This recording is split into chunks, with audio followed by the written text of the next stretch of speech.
introducing into the ring at this time, the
find out the and his opponent from West Palm Beach, Florida, at a weight of 226 pounds, Diamond Dan. And here it is, the title on the line, Diamond Dan here in your opening match this week, shooting for that TV title.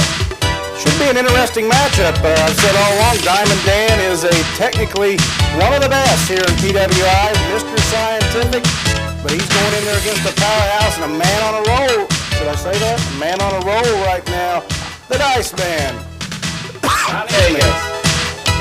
Ronnie Vegas, definitely, as you said, a very powerful wrestler, but he is one well-trained in the science of wrestling himself. He can wrestle, and he is definitely going to have the size, the weight, and the strength advantage against the splendid Jim. And Diamond Dan needs to take him down to the mat. Once you get down to the mat, all them advantages for the Diceman are null and void. But that's where Diamond Dan has to get him down to. And Diceman having a few words with the PWF fans at ringside. Johnny Lee calling for the bell, and we're underway here.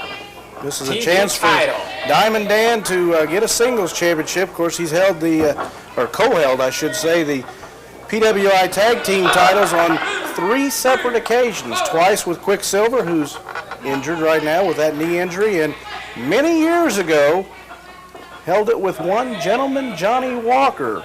That's one of the very first, if not the first, PWI Tag Team champions, known then as the Southern Connection. And there, quick arm drag by Diamond Dan takes the Diceman down by surprise, complaining that he was pulling the hair, did Johnny Lee there. Diamond Dan has never held, I don't think, a singles championship here in the PWI. A few years ago, wrestled TJ Powers. You'll remember many a night when TJ was the heavyweight champion. Came very close. In fact, back then I would have said that should have beaten TJ a few times. Quick drop kick there to the midsection of the Diceman. Diceman was smart. He closed the gap, and he didn't give Diamond Dan a chance to really extend and get him on the chin. Smart maneuver there by the champ. Went outside to break up the old Mo, and Dan's really done his homework. Well, he may have missed a lesson there, but he wasn't going to let him rest, but Diceman's smart. Well, now taking him over that top rope there. Probably see, yep, right there, slingshot off the top rope there, snapping the neck of Diamond Dan. As you were saying, you were mentioned, as he chokes away at him there, Johnny Lee breaking him back. You're mentioning that he co-held that title with, tag team title with the Quicksilver.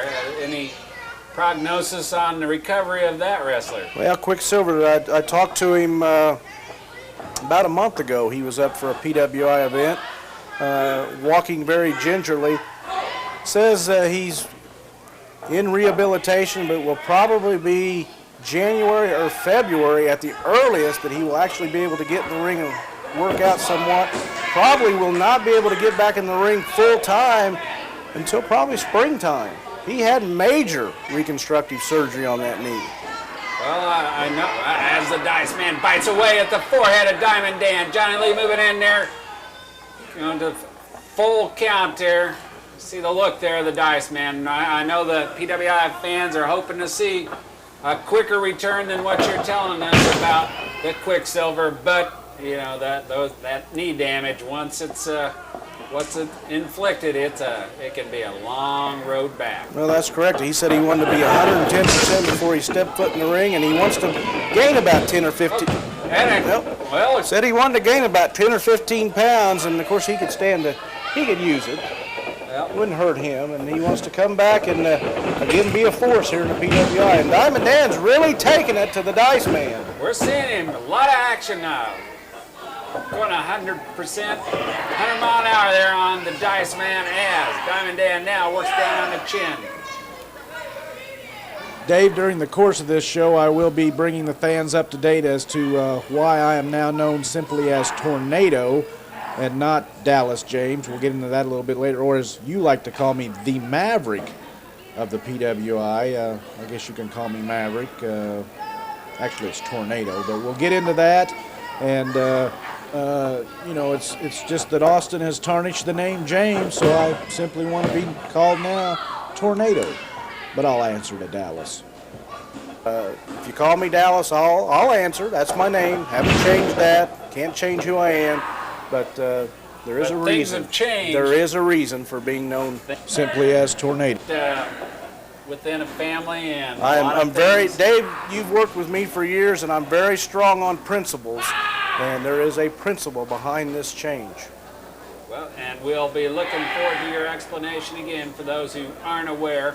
But also on today's show, along with this. Oh, he's biting him! Oh, mercy, look at Dennis. Man, You learned that from Bubba. Forces the Diceman to let go. As Diamond Dan lets go, comes off the rope there, takes a clothesline, flips him right over. Going for the cover here, taking up. No. 2 count there as the Diceman gets his leg up. Don't let him out. Shoulder and leg up over that bottom rope. Working his way over, Diamond Dan. Better get him back here. Out to the middle there, bringing him back in. Great match here, Maverick. Great match here for the onset of PWI here. And we got some other great matches coming forward as we're going to see a lot of the great wrestlers here in the PWI. This new team, the superstar TJ Powers and Gentleman Johnny Walker.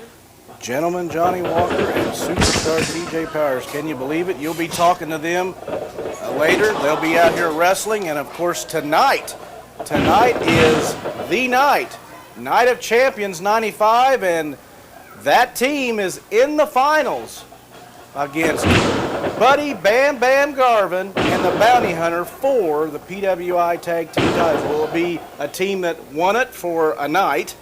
I remember that. Or will it be a team that I would have never thought in my wildest imagination I would ever see together? Well, those two have had many a battle over the years. Two opposites. Oil and vinegar in the ring. Having been in battles over the year, have now they're teaming up. Hey, they call themselves the East-West Incorporated. And I've got to definitely say TJ Powers is a changed wrestler, and it's probably because of the man right there in the middle of the ring. Yes, the Diceman and him have had some major falling. That is going to be a terrific matchup, and it's going to be a terrific show and a terrific night ahead of us. There in Brownsburg, Night of Champions 95, the benefit for the Histiocytosis Foundation of Indiana. A great event, a great cause. Night of Champions 95 Star Wars. This man, Diceman, puts his title up against Cousin Bubba. Bobo is scheduled to meet the Heartthrob. What a matchup. Great night. I'm just sorry that I'm not a part of it. I just, with what's been going on, I had no match assigned. Well, yeah, you'll be out I'll be in the there. booth. We'll be taping that for us. We'll be taping that for a special video to be sold later. Night of Champions. Make that available to the public. So I'm looking forward to it. That's going to be great. But there's a couple other great matches this afternoon. And everybody knows the Madman, Pondo. Pondo Kane. Everybody knows about him. Not too many people call him that, but Mr. Smothers knew all about it. And this agenda or his vendetta out to get all the new names coming into the PWI. Well, he's going up against some big one. Oh! As Diamond Dan misses in the corner there. I think Pondo's kind of lost without Vendetta. We got a report that she's going to be out for a long time. Ian Rotten put an end to her. We remember that. She did not move. And there it is. Well, tumbling dice, as you call it. He calls it snake eyes. I call it victory. And the winner and still champion of the PWI Television Heavyweight Champion from Las Vegas, Nevada, Ronnie Diceman. Vegas.